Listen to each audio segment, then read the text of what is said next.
오늘의 말씀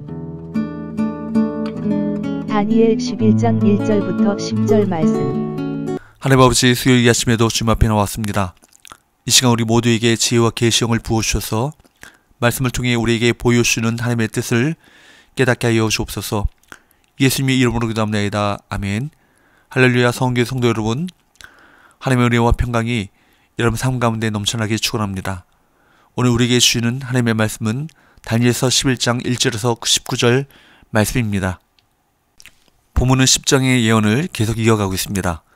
어떤 장보다 구체적이고 실제적인 표현으로 미래에 대해 말합니다. 하나님의 예언은 세상의 예언과는 다릅니다. 노스트라다무스 식의 귀에 걸면 귀걸이, 코에 걸면 코걸이 같은 모호함으로 우리를 호도하지 않습니다.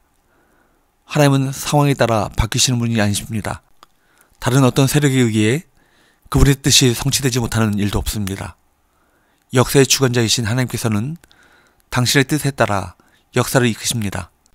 세상의 권세자가 자신들을 주재하는 하나님을 모른다 하더라도 그들의 의식과 상관없이 하나님께서는 이 세상을 이끄시며 주관하십니다. 1절 말씀을 같이 봅니다. 내가 또 메대 사람 다리오 5년에 일어나 그를 도와서 그를 강하게 한 일이 있었느니라. 여기 보면 천사 가브리엘이 다리오 5년에 그를 도왔다라고 기록하고 있는데, 여기서 그는 천사 미가엘을 지칭합니다. 미가엘은 다리오 5년에 유다 백성을 고국으로 귀환시키기 위해 영적 전투를 치렀는데 천사 가브리엘이 이 싸움에 동참해 도왔다는 것입니다. 다니엘은 이제 참된 것을 봅니다. 앞으로 역사가 어떻게 진행될지 알게 된 것입니다. 2절과 3절. 이제 내가 참된 것을 내게 보이리라. 보라, 바사에서 또 새 왕들이 일어날 것이요 그 후에 넷째는 그들보다 심히 부유할 것이며 그가 그 부유함으로 강하여진 후에는 모든 사람을 충동하여 헬라 왕국을 칠 것이며 장차 한 능력 있는 왕이 일어나서 큰 권세로 다스리며 자기 마음대로 행하리라.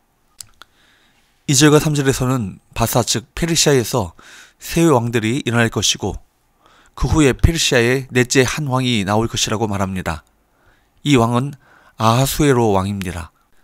아하수에로 왕은 매우 부유하고 강한 자였는데 대군을 이끌고 정복 사업을 벌이다가 BC 480년 9월에 아테네 장군의 거짓 정보를 듣고 폭이 좁은 살라미스만에 갑니다.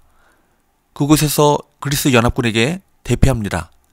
이후에 힘을 잃은 페르시아 제국은 3절에 나오는 한 능력 있는 왕에 의해 멸망합니다.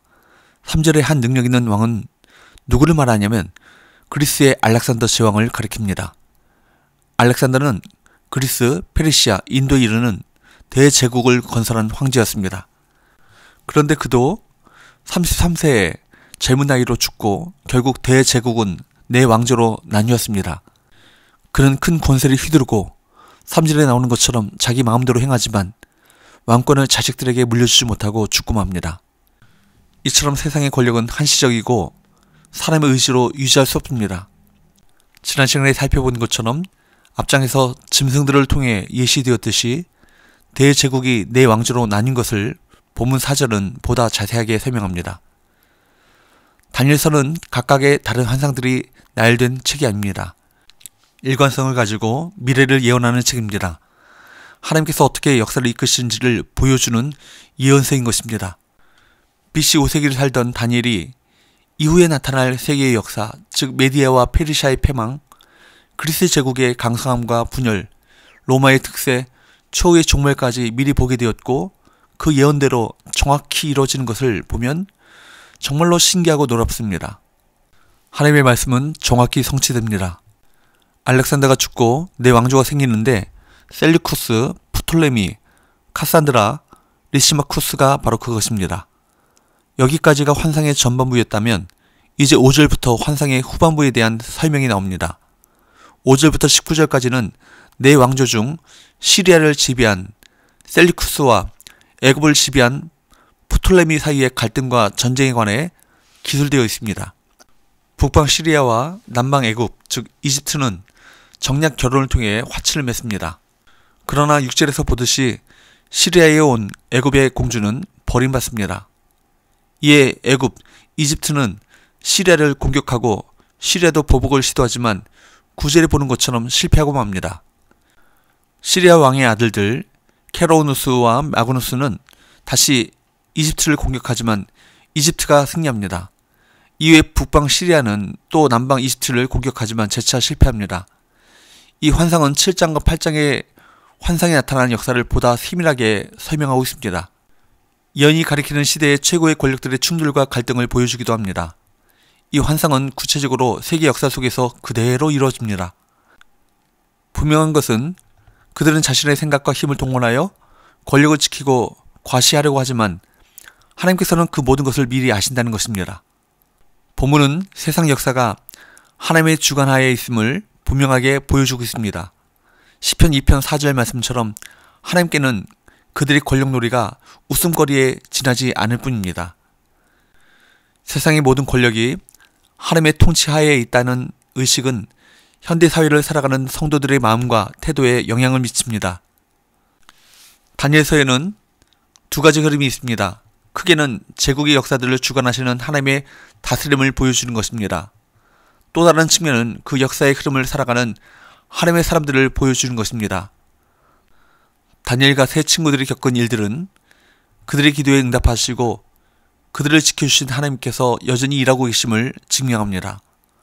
오늘 본문은 하나님께서 이 세상을 주관하심을 보여줍니다. 큰 역사의 흐름뿐 아니라 우리가 살아가는 직장이나 공동체에도 이 사회에도 하나님께서 개입하심을 알려줍니다. 우리는 여러가지 상황 때문에 힘들어할 때도 있고 좌절할 때도 있습니다.